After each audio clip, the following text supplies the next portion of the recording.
Hi, Carrie. Hi, Helen. Thank you for joining me today. I'm so excited to have you as an interview guest for the work that the Gene Collective and Women Who Lead are doing.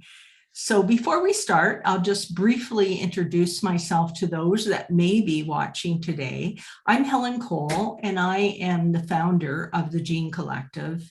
Been working on this since 2019, and Carrie was one of our advisors who helped to get the Gene Collective started. So I'm really so excited to have Carrie here today. And so my first question, Carrie, even though I know others who are watching or listening may not, can you tell me, I know that you're the CEO, the Sarnia Lambton Chamber of Commerce, but can you tell us more about you and your career path? Sure. Yeah. And I want to thank you, first of all, for having me. I'm really excited and I'm excited to see how much the Gene Collective has grown since those early days of sitting at a table and talking it out. So this is amazing. I'm really pleased to be here and with you because you're one of my favorite people. About me. So my career journey it's been interesting. I have worked in my entire career up until the last year. I have worked in social services. So I started out working at community living, frontline, taking care of people with disabilities. That is my background. Absolutely loved it. And realized very early on in my career that I wanted more of a leadership. I wanted the challenge of being in leadership positions within the organization. So I quickly made my way up the ladder to supervisor, then into the director role. And from there had decided, no, there was more for me out there, and set my goals. And I thought, one day I'm going to be a CEO in an organization. So from there moved into others leadership roles within the community here in Sarnia Lambton. I worked at Pathways Health Center for Children in a leadership role. From there, I did my master's degree and moved over to Sarnia Lambton Rebound, where I served as their executive director for 6 years in such an amazing little organization. The job at the chamber came up a year ago, and it was presented to me as a possibility. And I thought, I'm not sure. It just seems so much different than the social service sector. But I thought, in typical Carrie manner, I'm always jumping at new opportunities. And I saw this as a really great opportunity to make a difference in a different way. So now I'm at the chamber and I absolutely love it. And it's not a whole lot different. It's helping people, it's being out in the community, it's making a difference. And that's what's really important to me. Here I am at the Chamber of Commerce in the CEO role. I was 21 years old when I said, I am going to be the CEO somewhere. And here I am. I'm not going to say how many years later because I don't want to date myself. Carrie, I remember so well when you were starting on this path. And one of the things that you wanted to do was seek out mentors. Yes. To prepare you for this role. And I've always been so impressed with your goal setting and the way you brought your dream to fruition. That's one of the reasons why I think it's so wonderful that you were opening up this series of women speakers. So can you tell me more about your approach to decision-making as a leader, and what qualities do you believe are important for effective leadership? Okay, so my approach to decision-making is it's when needing to make decisions, I always go to my team and have those conversations. So knowing in the end, in essence, it's my responsibility to make the right decision. But if it's a decision that's going to impact other people, which typically it is, I always take it to them before I do anything. Let's hear how this is going to impact. What are your thoughts? it's really important for your teams to feel like they're part of that decision making. And in the end, if it's a decision that they're not happy with, that will happen. But they need a platform to be heard. So that's very much so the way I lead. It's a very transparent, open conversations with my team. Mm-hmm. And directors in these roles as well. Do you think your social service background led you to this type of management style? I think it has something to do with it. Absolutely. Yes. I mean, my background is social work, so I'm a listener and very much so need to hear from everybody. So I believe that probably was. You're probably You're probably a perfect example of someone who made a career transition. For example, you were in social services and you made it into the corporate world, if you will. One of the things that says to me is how transferable skills are. So the folks that are listening, the women that are listening, always remember that there are changes you can make. And if you're not that Carrie was not happy, she was great in her other roles, but she saw where her career path could go. And so I ask you to consider that and to be able to and open to making those changes when necessary. That almost sounds like a closing statement, Carrie, but I have more questions for you. What has been your biggest challenge as a woman leader, and how have you overcome? So the biggest challenge as a female leader is quite often not being taken seriously. And in my career, so my own personal experiences, I was always the youngest person at the table. Not anymore, but for many years, I was always the youngest person at the table and quite often the only female. And that was the biggest challenge for me because I spent years really not using my voice because I was afraid of speaking up. I was afraid that what I was going to say wouldn't be taken seriously. So I almost started playing the role that people had me in their mind playing. And then I remember one day I had an experience at a table and unfortunately it was a male CEO who had been in the field for many, many years. And I was always very, very intimidated by this person. And one day he said something that I sat back in this meeting and thought, no, I mean, someone needs to speak up because this is ridiculous that this is being said and no one's saying anything because everybody's obviously very intimidated by this person. And I spoke up and this was years ago. And I tell this often to young women who are emerging into the leadership world, that I found my voice at that very moment and everything changed for me.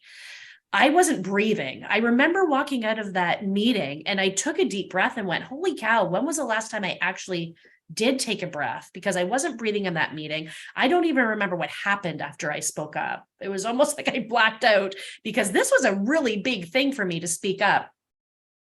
But at that very moment, I found my voice and I never stopped using it after that. So yes, that's probably been my biggest challenge is not being taken seriously, or at least being, in my opinion, I wasn't being taken seriously, but I look back to all those years that I felt that way and realized I wasn't being taken seriously because I never spoke up. No one's going to take you seriously if you just sit there and you're a wallflower. But I think I created it in my own head. I don't think it was anybody else's fault but my own. So that's been the biggest challenge, I think. Carrie, that is so perfect for the message that we are trying to carry forward in the Gene Collective.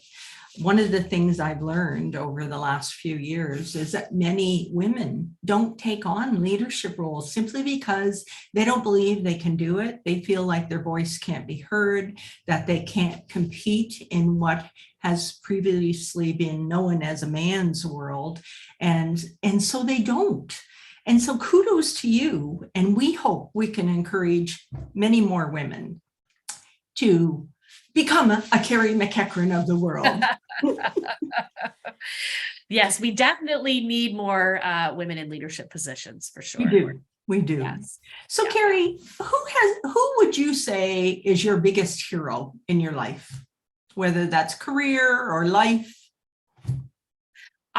I have a few heroes, actually. I've had mentors, including yourself, throughout the years that have been absolutely wonderful, that, truly believed in me and gave me those resources and tools and support that I needed to really get where I am today. But I will say my true hero, and it's a typical answer, but it really is true, is my mother. My mother was this, and she still is, this powerhouse. And I watched her as a child, and I grew up with her working and balancing life and still being an absolutely wonderful mother. And I always said, I raised my children, all 5 of them, and built my career and did a master's degree. And I always looked to my mother and everything that she did to make sure at the end of it all, as an adult, I look back at all the work she did and everything she gave us. And I'm just so pleased. That was always my goal. I'm rambling right now, but my goal was always that my kids one day would say, wow, my mother did all of that. And I still had an amazing childhood. They will definitely say that, Carrie. Well, thank you. It is pretty incredible how our mentors shape our lives. As you know, the Gene Collective is named after Jean McDougall, who I was in my 30s. I don't know if I should say that, but and when I met Jean McDougall, and she absolutely transformed my life. And a lot of this is in her memory. So I completely understand what you're saying. And somehow or other, I thought you were going to say your mother, because you've talked of her before, and how wonderful. And when she sees this, she will be so proud of her daughter and happy that she made that kind of difference. So if you could give one piece of advice to a woman who's struggling with self-confidence, what would it be? So my first piece of advice would be, because I struggled with self-confidence for many years, and there's still times that I still struggle with that. There's meetings I'm going into, often with politicians, and I'm advocating for the business sector. And I walk in and I think, I am way out of my realm here. Like, what am I doing here? Right. But, there's a reason why I'm there. And I think of that, right? I have to be that voice. And that seat at that table was meant for me. And I think it's remembering that, right? If you get that seat, you own it. That's yours. And you make it what you want. And also, another piece of advice is mentorship. You touch base on that, but it's so, so important to have those mentors. And I do often say too, because I had the most amazing mentors early on in my career, and I still have some great mentors.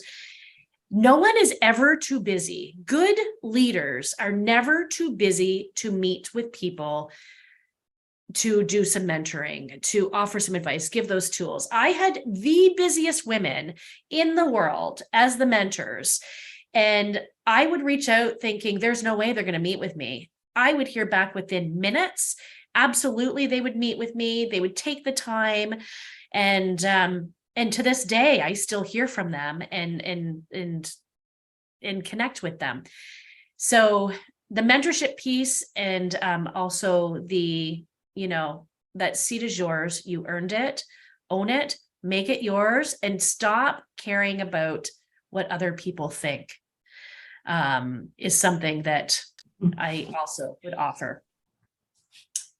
So I was going to ask you what advice you would give to your younger child, but do you have anything to add to what you've just said? Could almost be that. Would you have, thinking back to say when you were 12 and looking back on your career and your life, and you have so much more yet to go, but what would you, is there something you would add that you would say to that 12-year-old Carrie? Yeah, I would add, the piece, when I recently just had mentioned not caring what other people think, really. And that was, and it's that is a hard thing for women, especially because we have it ingrained in us to please everyone, and we will mold ourselves to please the people in the room. And that's not always such a great thing. So do your thing, do it, what you do best.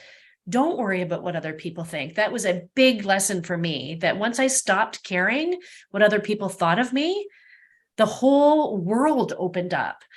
And also, people that you always look to, that there are people in your life that maybe don't have your best interests at hand. And I learned that as well.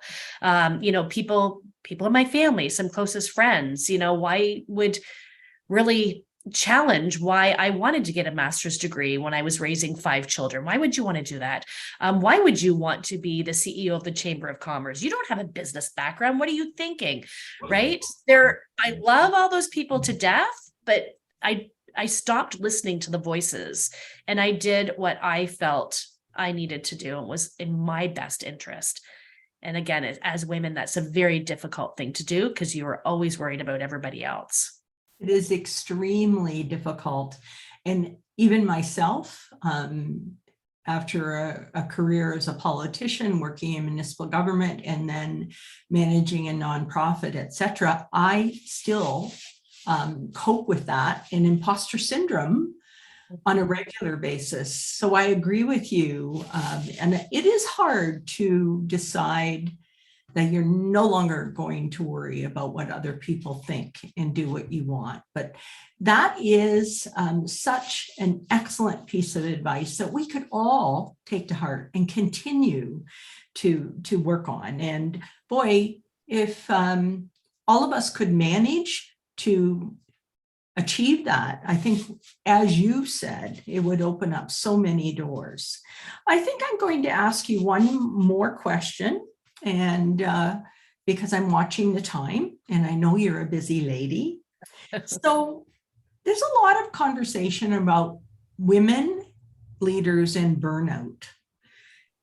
What recommendations, or how do you continue to work without jeopardizing your mental and physical well-being? That is a challenge as well, going back to women take on everything to take care of everybody else. Yeah, burnout is a real thing, and I've suffered from it, and it caused a lot of issues with me, including some health concerns. So I had to take a step back and really reevaluate everything. And so putting yourself first, always putting yourself first. And I always thought that was just so selfish to even ever think about putting myself first. But I've learned that I have to do that. And it's really, they used to call it juggling. We shouldn't even be juggling anymore. It's, taking care of taking care of yourself first. Priorities, prioritizing, what are the priorities in this role? And there are going to be things you have to say no to. No is a fabulous word sometimes. It's become one of my favorites because it's very empowering to say, no, you know what? I don't have the time to do that. Saying no, setting your priorities, taking care of yourself, listening. I always say to people, listen to your body. If your body is telling you it's time to slow down, take a step back, take a deep breath, slow down a little bit if that's needed. But it's taking care of yourself first, for sure. That so resonates with me. You know some of my history, and certainly I suffered from burnout, and I did not listen. And so that is just an absolutely crucial lesson for all women, regardless of what your career plans are or where you are in your career. Make sure you take time for you. So, Carrie, I'd like to end with one final question. What legacy do you hope to leave as a leader, and how do you want to be remembered by those who have worked with you? Oh gosh, that's a great last question, Helen. It's simple for me, actually. I want to be remembered as the person that made a difference. So when I am no longer here, I want people to say, Carrie McEachran was such an amazing person. And she really did make a difference in the world. And that's very, very important to me. Just making a difference, seeing where differences need to be made and making it. And that's how I want to be remembered. I think you're well on your way to doing that, Carrie. Thank you. So I want to thank you so much for taking the time for the first in our series of women leaders, as women being interviewed as leaders. I'm not going to edit that out, but we all knew what you meant to say. So it's been a pleasure talking with you this morning. And thank you so very much, Carrie. You take care, and I know we will be talking soon. Thanks so much, Helen. Bye-bye. Bye.